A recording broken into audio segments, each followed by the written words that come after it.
Reading from the Holy Gospel according to Luke. Glory to you, O Lord. Filled with the Holy Spirit, Jesus returned from Jordan and was led by the Spirit into the desert for 40 days.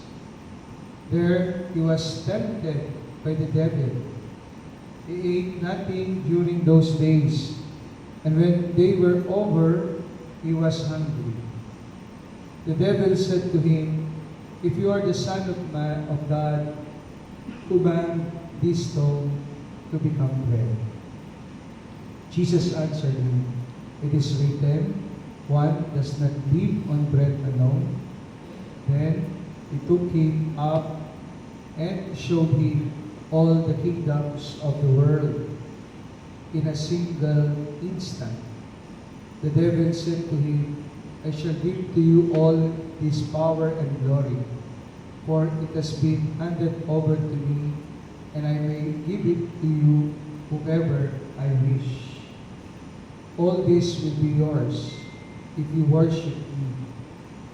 Jesus said to him in reply, "It is written, you shall worship the Lord your God, and him alone shall you serve." Then he led him to Jerusalem, made him stand on parapet of the temple, and said to him, "If you are the Son of God, throw yourself down from here.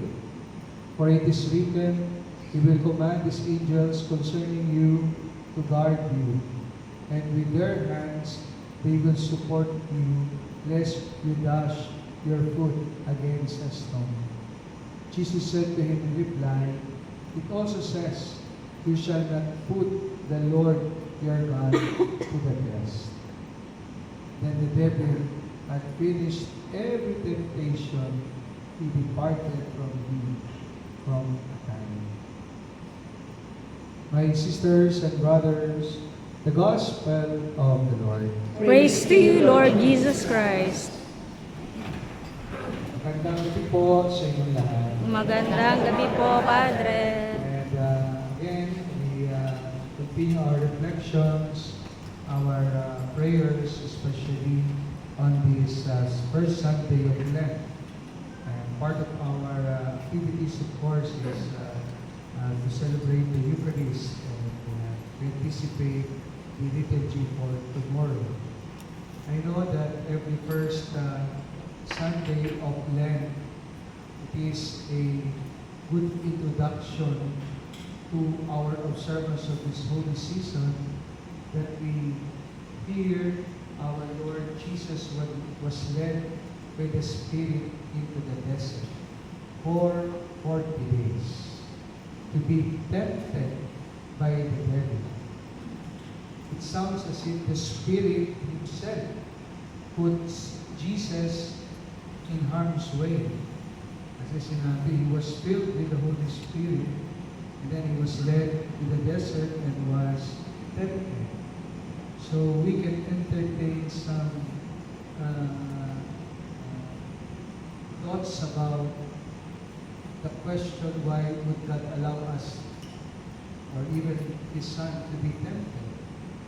And this is asked by many good and honest Christians who, in spite of their closeness to the Lord, go through the most difficult test in life. Kahit naman tayong mga kapwa lingkod, maraming beses ay sinusubukan tayo na tuksuhin na lumayo sa Diyos at huwag magmundo. That's why I remember a student who asked his teacher, sabi niya, "Ma'am, do you want us to fail? Gusto niyo ba kami bumagsak?" So sabi niya, "Teacher, of course not. No? And then why you give us a difficult test?" Para tayo, minsan tinatanong natin ng Diyos, pag binibigyan tayo ng matinding pagsubok. Then the student continue by saying, so you can pass it and prove yourselves as really good and capable of greater things. is the reason why sometimes we give a difficult test to our students. In order to prove yourselves as really good and capable of doing things. So my dear co-servants in the vineyard of our Lord, when temptation always carries the danger of falling, don't worry because God sees an opportunity for redemption there as well.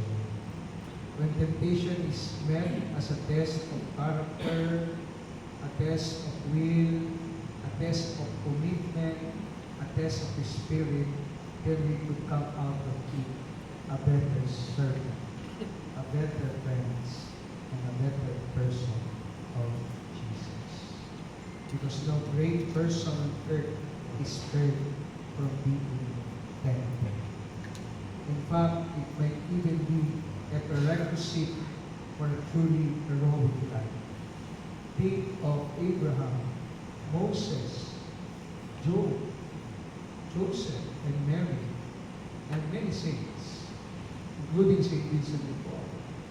He was tempted to earn more money and to lure for wealth, but in the end he rejected and chose to serve the poor.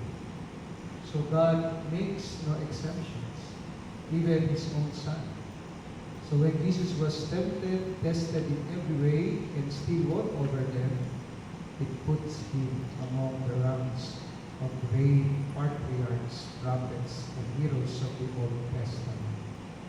So my dear brothers and sisters, when tempted, we are confronted not only by the dangers of our weaknesses, but also are faced with the chance to rise to new spiritual heights. So that when we pass from all of these temptations, we prove ourselves to the Lord that we are good and capable of great things, of doing greater things. So as we continue with our celebration, our prayers, and our reflections, let us also continue to pray to the Lord to help us overcome any form of temptations so that we continue to serve Him and prove ourselves really good children of Him and capable of doing greater things in life, including the way we serve Him.